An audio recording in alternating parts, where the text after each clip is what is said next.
A gente começa esse debate informando que a reforma tributária é tida como uma das principais pautas do Congresso Nacional para esse primeiro semestre.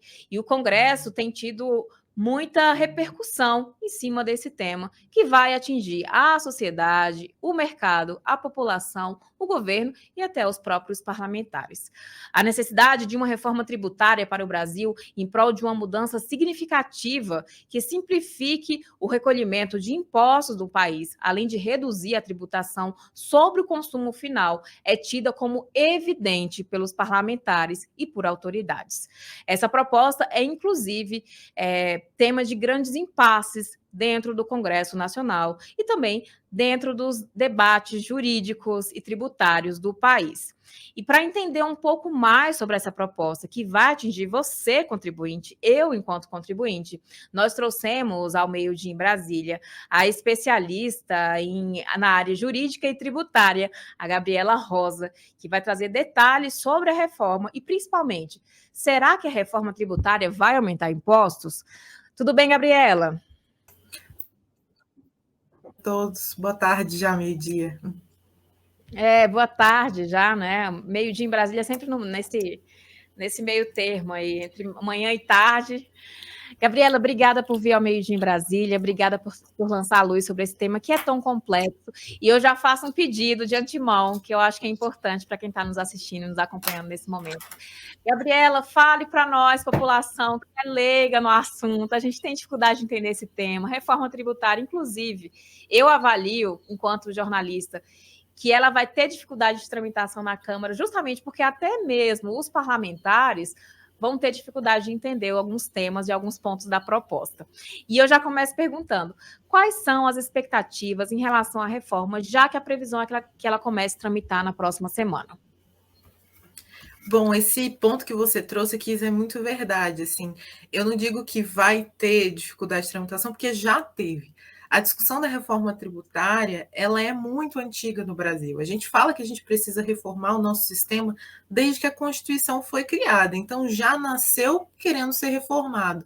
E aí a gente teve vários momentos, vários ciclos que a reforma tributária poderia ter sido aprovada e ela acabou recuando. A gente está no mais recente ciclo que começou em 2019, então a gente tem duas principais propostas que são proposições apresentadas em 2019 e elas tramitam desde então. Então veja quanta água já rolou e essa discussão ainda não se encerrou. Agora o que os parlamentares devem fazer na próxima semana vão começar uma nova fase de discussão, é continuar, reiniciar essa discussão dada ao novo contexto político. Então, a gente teve uma mudança na presidência da República e uma mudança nos parlamentares eleitos. E aí a gente tem que pegar aquela velha discussão que já começou na última legislatura e reiniciar com aqueles novos agentes, novos atores.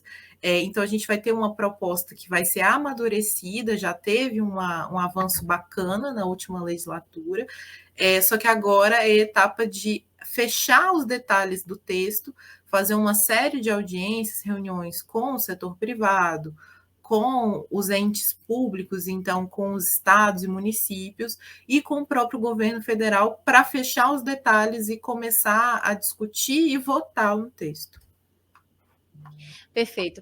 Gabriela, um tema que eu acho que é o que mais gera confusão para os brasileiros a ideia inicial da reforma tributária é justamente essa: simplificar a tributação, tirar a burocracia, facilitar o entendimento dos leigos sobre principalmente os tributos. Mas na prática, isso vai acontecer? Então, a simplificação é a meta, né? A gente já teve uma série de discussões se a reforma ela vai reduzir o imposto ou não. E foi acordado em algum ponto dessa discussão que o principal modelo agora é simplificar e não mexer na carga. Então, esse discurso tem sido trazido já no último governo e foi carregado para esse também. Então, não vamos mexer hoje na carga, vamos mexer na simplificação. Hoje, as principais propostas que a gente tem em discussão, elas pegam alguns impostos que a gente tem hoje, então, notadamente, tem o PIS, COFINS, ICMS e ISS, e o IPI e unificam para criar um ou no máximo dois impostos sobre valor agregado, que seria o imposto sobre bens e serviços. Na PEC 45, que é uma das propostas, cria só um imposto sobre bens e serviços. E na 110, a gente teria o imposto sobre bens e serviços e a contribuição sobre bens e serviços. Então seriam dois tributos, mas veja que a gente já sai de um cenário de 5 para 2 no máximo. Então esse movimento de simplificação tende a acontecer. Do ponto de vista do contribuinte, pessoa física, eu, você, a gente vai sentir muito mais quando a gente for fazer as nossas operações no dia a dia, quando a gente for no mercado, que a gente vai ter um pouco mais de visibilidade daquele tributo, porque ele vai ser mais transparente e a gente vai saber mais quanto que foi pago naquela operação. Então a gente ganha em cidadania, podendo perceber quanto que a gente paga e podendo cobrar também se o valor está alto ou se está baixo, que hoje a gente não tem tanto essa dimensão. Mas se vai aumentar ou vai reduzir, vai depender muito do dia seguinte, depois dessa simplificação. Como é que eu vou calibrar a alíquota que eu vou cobrar para aquela pessoa? Então, é um segundo passo dessa discussão. E falando também em alíquota, um tema que eu sempre vejo que eu imagino que vai ser o ponto principal aí dos debates em torno da reforma tributária, é porque há alíquotas diferenciadas. Há uma alíquota que a população paga, há uma alíquota que o agro paga, há uma alíquota que empresas pagam. E a ideia é justamente, talvez, uma padronização ou redução, né? Como você mencionou. Como é que você avalia que vai ser essa queda de braço? Já que são vários setores diferentes, obviamente, cada setor vai querer puxar a brasa para a sua sardinha, vai querer trazer para si o benefício, não vai querer sair perdendo nessa proposta, mas, ao mesmo tempo, a população não pode ser onerada nesse caso, né? Como é que você avalia que vai ser esse trabalho de entendimento entre os setores para construir uma proposta que, de fato, venha trazer a simplificação e, ao mesmo tempo, não onere a população brasileira, o contribuinte? Os parlamentares, eles estão ouvindo muito os setores, então a gente vê já a criação desse grupo de trabalho pelo presidente da Câmara para conseguir concentrar esse debate, ter, inclusive, quais são os atores que vão ouvir e vão elaborar esse texto. Então, já foi selecionado um grupo de parlamentares que vão ter acesso a esse contato com o setor privado para ter essa discussão de quem é que vai pagar mais, quem vai pagar menos. Mas é necessário um trabalho anterior desses parlamentares de verem qual é o melhor equilíbrio possível, que é evitar com que, como você disse, a população pague a conta, mas também que os estados e os municípios não percam a arrecadação e tenham dificuldade de fazer as políticas públicas que eles se destinam, e os setores privados não percam em competitividade. É uma fina sintonia. Tudo tem caminhado para a evolução de um debate que vai considerar a possibilidade de ter algumas tratamentos diferenciados, algumas diferenciações mínimas. Então, o sistema tende a ser mais unificado, uma alíquota geral para todos os produtos e serviços, e no máximo ter uma possibilidade de uma alíquota ser diferente para o setor de serviços. Em relação aos benefícios fiscais que a gente tem hoje, é muito complicado, porque o Brasil beneficia muitos setores e muitos deles não têm, inclusive, a clareza de se a tomada de decisão deles é voltada ao impacto econômico ou à redução do impacto tributário. Então, a ideia é tornar mais eficiente o sistema de uma forma em que não seja tão necessário para as empresas usarem esses benefícios fiscais, mas fazerem decisões que alocam melhor economicamente as suas necessidades. Então, essa é a mudança de posicionamento que a reforma tributária visa trazer. Eu depender menos do benefício fiscal e ter um sistema melhor, que funcione economicamente melhor, para o imposto não ser o elemento principal na minha tomada de decisão. Gabriela, eu aproveito aqui, a gente sempre interage com as pessoas que estão aqui ao vivo com a gente, conversando e trazendo seus pontos de vista, e é legal ouvir o que a sociedade acha desse assunto. Como eu te falei, é um assunto complexo, de fato, que a sociedade tem dificuldade de entender, e principalmente o que eu sinto muitas vezes é uma descrença na possibilidade do contribuinte ser beneficiado com essa proposta. A Regina Moura, por exemplo, botou aqui: tributos só aumentam e essa reforma não passa. Melhorar para o contribuinte? Nunca. Ela pontuou aqui com essa sensação, obviamente, de descrença que a população tem em relação à possibilidade de melhoria para a população. O Mário Jorge, M. Jorge, acho que é Mário, colocou assim: a carga já é altíssima e o pobre já é onerado no consumo e no salário. Ele está falando aí sobre essa percepção da sociedade em relação a essa reforma. Não há uma expectativa positiva por parte da sociedade dessa proposta que está em tramitação no Congresso Nacional, muito embora tenha essa expectativa de ser uma proposta para simplificar, para tirar a burocracia e para trazer alguns benefícios. Mas um ponto que eu quero trazer aqui, que eu li alguns veículos, e inclusive foi divulgado no UOL também, que alguns setores da sociedade têm pedido para tributar o PIX, que é uma coisa que a gente não quer e não espera em troca para financiar, para sustentar alguns tributos aí federais. Como é que está isso, Gabriela? Há essa possibilidade, talvez, de tributação do PIX na reforma tributária? Então, Kis, essa questão de tributar o PIX, ela vem justamente desse local que você falou, de descrença e de muito medo de setores e de áreas econômicas de terem um aumento de tributação muito grande. Quando o governo fala, o governo e os parlamentares falam, vamos manter a carga estável, sem aumentar nem diminuir, quem paga menos hoje vai pagar mais, porque para chegar no estável a gente tem que chegar no meio, né? Então, existem alguns setores que vão sentir um aumento de carga tributária. Como reação, eles fazem mobilizações para outros tributos virem ou para outras bases serem tributadas.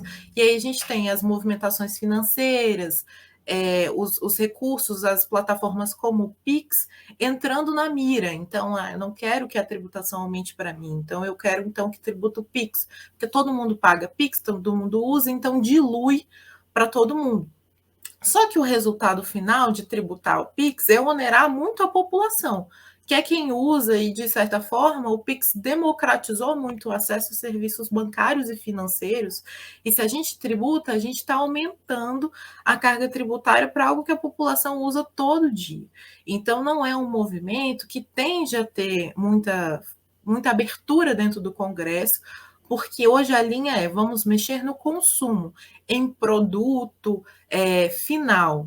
E aí não vamos observar as movimentações financeiras. Isso é uma linha que já foi, de certa forma, cortada pelo Arthur Lira, que é o presidente da Câmara, Rodrigo Pacheco. Não vamos tributar movimentações financeiras, hoje não é o nosso foco. E se os serviços, o agro, qualquer outro setor que precisa de algum equilíbrio melhor para não ser muito tributado, quiser uma saída, vamos trabalhar nesse texto e não em estratégias diferentes de tributação. Para a população, isso é positivo. Gabriela, e quais serão os setores, talvez, onerados com essa reforma tributária? Bom, alguns setores vão sentir mais em cheio, digamos assim, o aumento da tributação, deve ser o setor de serviços. Hoje é um dos setores que mais tem criticado o texto da proposta, justamente porque quando a gente está falando de um imposto sobre valor agregado, que é a base da reforma tributária, a gente precisa pensar em quais são as matérias-primas que eu utilizo no meu processo produtivo. Então, a cada matéria-prima que eu adquiro, eu ganho um crédito que vai reduzir o quanto eu vou pagar de imposto, e assim funciona a cadeia. Só que quando a gente está falando de serviços, essa dinâmica de matéria-prima não funciona tanto. A gente está falando de mão de obra. E mão de obra não sofre a incidência de um IVA, porque não é um produto, não tem um valor agregado, é força de trabalho. Então, se eu não sou tributado por esse IVA, eu também não gero crédito. E aí eu não reduzo o valor final de tributo que eu tenho que pagar. Então, o setor de serviço acaba tendo um peso maior na tributação. Hoje, o sistema é tributado pelo Imposto sobre Serviços, que é um que tem alíquotas mais baixas, o ISS. E aí ele vai passar a pagar uma conta unificada, que vai trazer o ICMS para a conta, que é cerca de 18%, muito mais do que o ISS. Então, os serviços devem sentir, no primeiro momento, esse aumento da carga. A expectativa das autoridades é que, calibrando o sistema inteiro e tendo alguns setores que hoje não pagam, que pagam menos, todo mundo pagando um pouco mais, seja possível reduzir essa alíquota total para que o setor de serviços não seja tão penalizado. Mas no primeiro momento a gente vai sim ver esse setor sendo afetado. Setores vinculados à tecnologia também, que tem alto uso de mão de obra, infraestrutura, todos esses serviços, logística, e aí, de certa forma, vai ter um aumento, um peso econômico para todo o sistema. Então, é por isso que se dizem, por isso que se diz, ninguém vai suportar isso sozinho, porque, de certa forma, todo mundo vai suportar economicamente num ciclo, mas que vai sentir no primeiro momento são esses setores. Interessante. Esperamos mesmo que não seja diretamente contribuinte, né? A população que acaba tendo que arcar, na maioria das vezes, com essas mudanças aí drásticas. A gente viu, por exemplo, a reforma trabalhista, que foi aprovada aproximadamente 2 anos atrás, que já onerou o trabalhador aí com diversos benefícios que foram retirados, e agora mais uma reforma para tirar direito do trabalhador não é justo. E eu falo que enquanto trabalhadora também, né? Acho que nesse momento nada mais justo do que o governo olhar para a população e, pelo menos uma vez, beneficiar quem está ali pagando impostos, quem está ali o tempo todo 8/7 trabalhando e sustentando, fazendo a máquina girar. Agora, Gabriela, mais um ponto que eu trago aqui do nosso debate, para a nossa conversa, é que há um grupo de trabalho que foi instituído no âmbito da Câmara dos Deputados para estudar o assunto. Mas uma coisa que me chamou muita atenção é que, pelo visto, não é um grupo de trabalho muito técnico, né? Nesse grupo de trabalho tem médicos, radialistas, tem administradores de empresa. Como é que você avalia que esse grupo vai conseguir construir uma proposta que venha atender o anseio da população, mas ao mesmo tempo venha trazer um conhecimento técnico em cima da proposta, mas com perfis tão diversos? O ideal seria trazer, talvez, deputados com esse perfil mais técnico, talvez economistas, juristas, ou esse grupo de trabalho pode sim atender o que a reforma tributária precisa? Esse ponto é importante, né? É sempre bom lembrar que os trabalhos que são feitos no Congresso Nacional, eles são feitos pelos parlamentares, mas eles possuem uma equipe atrás. Os parlamentares têm assessores e também utilizam os consultores legislativos, que são técnicos altamente especializados nas matérias que eles atuam. Só a gente vê aqueles concursos para a Câmara, para o Senado, os requisitos para entrar são altíssimos, são muito exigentes. Professores universitários disputam para entrar como consultores tributários. Então, eles gozam do serviço desses profissionais especializados para fazer essas análises. O próprio deputado Aguinaldo Ribeiro, que é o relator da proposta de reforma tributária já tem um tempinho, ele montou uma equipe de especialistas, principalmente quando ele estava bem à frente da discussão em 2020, 2019, ele montou um time com pessoas de alto gabarito para ajudar a estruturar esse texto. Então, ele pessoalmente pode não ser a figura que tem mais especialidade no tema, mas reconhecendo as limitações da sua formação, ele monta esse time multidisciplinar para assessorar ele. E hoje, no GT que a gente tem, embora a gente tenha formações múltiplas, a gente consegue ver que são parlamentares que já têm um histórico relacionado ao tema da tributação. Então, mesmo aqueles que são médicos já foram membros por muito tempo da CFT, que é a Comissão de Finanças e Tributação, então foram construindo essa expertise com os anos. Tem muitos parlamentares muito experientes de casa, então isso é um ponto importante, parlamentares com 4, 5 legislaturas que já foram eleitos tantas vezes, é sinal que a população confia no trabalho deles. São parlamentares que sabem muito de uma dinâmica que falta muito para a reforma tributária, que é a expertise política, né? Que a parte técnica, a gente convida pessoas especialistas para discutir, mas o real entrave da reforma tributária nos últimos anos é atender os interesses políticos, é conseguir fazer com que todos os atores concordem. Então, nesse ponto, é mais interessante eu ter um parlamentar experiente em política do que em tributação para garantir que esse texto efetivamente saia do papel. Tranquilo. Gabriela, quais são os próximos passos? Eu estou acompanhando esse tema aqui junto ao antagonista e eu tenho visto que a previsão é que terça-feira esse grupo de trabalho já comece a se movimentar. Acabou o carnaval, acabou a folga dos deputados, né? Agora é voltar e trabalhar efetivamente. e deram um prazo aí de aproximadamente 90 dias para a entrega aí do relatório inicial. Como é que vai ser o trabalho a partir dos próximos dias? Isso mesmo, o ano começou, terça-feira agora tem essa primeira reunião, eles vão se encontrar, vão ver quais são as prioridades que cada parlamentar vai dar nesse texto, nessa discussão. E aí eles têm uma outra reunião marcada já para o dia 1º, que nesse momento o relator, Agnaldo Ribeiro, vai apresentar um plano de trabalho para esse grupo. Então, ele vai dizer quem ele vai se reunir, quantas reuniões vão acontecer, quem são os agentes que devem participar. E aí, nesse meio tempo, eles devem fazer algumas pequenas audiências públicas ou reuniões. E aí vai ser construído um debate e o texto deve ser entregue dentro dessa janela de 90 dias que você mencionou. É bem esperado que a gente tenha pelo menos umas 3 reuniões com o seguinte perfil: uma para falar com o governo, então quais são os anseios do governo, quais são as propostas deles.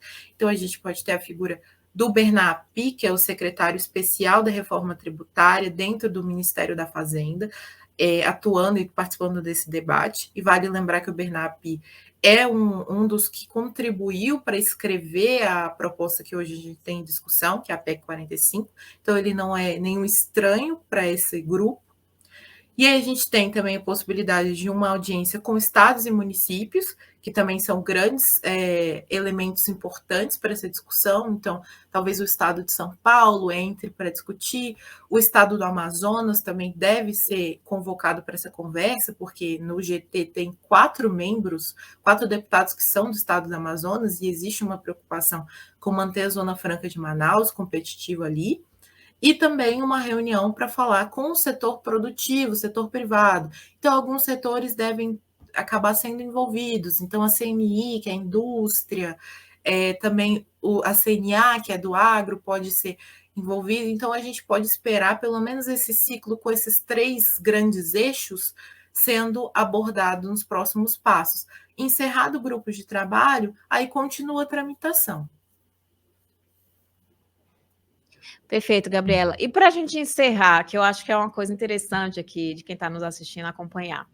Eu sei que ao longo da tramitação dessa proposta, virão pontos que vão de encontro ao interesse da população, que vão contra o interesse da população. Eu sei que muita gente vai ficar indignada, vai ficar revoltada.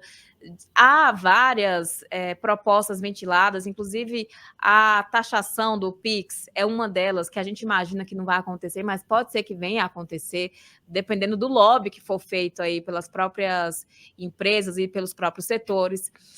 E como é que a população pode, de fato, auxiliar ou contribuir ou opinar na construção dessa proposta, Gabriela?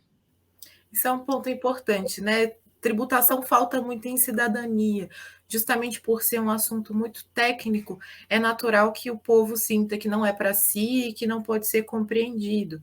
A verdade é que existem instrumentos, existem publicações diversas que têm explicado a reforma tributária. Se você não compreende o assunto, uma boa pesquisa, assim, o que está sendo discutido na reforma tributária já vai levar para uma série de textos que muitas vezes já dizem, assim, o que muda na PEC 45, o que muda na PEC 110. Então, buscar se educar, se instruir no que está sendo discutido é o primeiro passo, porque evita que a gente se perca em ruído. É muito natural a gente ouvir, tal discussão está acontecendo, tem gente querendo isso, aquilo, mas o que está em discussão? Busca o site da Câmara dos Deputados, busca o site do Senado Federal e entenda a proposta em si. O que é aquilo que está sendo mudado e não o que é ruído. Esse é o primeiro passo para adquirir essa cidadania em termos de tributação. E depois você pode buscar os seus parlamentares do seu estado para acionar. Aqui no Distrito Federal, a gente tem parlamentares que já tiveram um relacionamento bom com a discussão da reforma tributária. E nos outros estados também. Em que pese não tenha ninguém do DF no GT, todos os parlamentares vão ter que ser ouvidos, porque para aprovar uma PEC, eu preciso de 2/3 do Congresso, da Câmara dos Deputados, para votar favoravelmente. Então, o meu parlamentar, o voto dele conta. E a posição que ele vai trazer pode ser motivada também pelos espaços que eu busco. Se eu busco tratar com esse parlamentar e trago para ele que isso afeta a população, ele, como eleito por mim, deve me ouvir. Então, o primeiro passo que eu sugeriria é isso: buscar se educar, se informar e buscar quem são os parlamentares da minha região que vão ter que se mobilizar nesse tema. Inclusive, Gabriela, esse é um ponto importante que você frisou aqui, buscar se educar e se informar sobre o tema. Quem está aqui no Meio Dia em Brasília já vem acompanhando esse tema há bastante tempo, a gente já trouxe alguns especialistas para falar sobre isso, a gente sabe que esse é o tema do momento e esse é o tema que vai atingir diretamente você enquanto contribuinte. Por isso que quem assiste o Meio Dia, para quem assiste e acompanha o antagonista, tem sempre a informação em primeira mão e a gente tenta trazer, obviamente, um especialista para falar do assunto com o máximo de isenção e também com o máximo de clareza para você que está acompanhando. Então, você que está acompanhando, já sai na frente, já está acompanhando aí o tema antes dele começar a tramitar no Congresso, já está tramitando há bastante tempo, mas agora, nessa legislatura, vai começar agora, terça-feira. Então, terça-feira começam as discussões em torno da reforma tributária.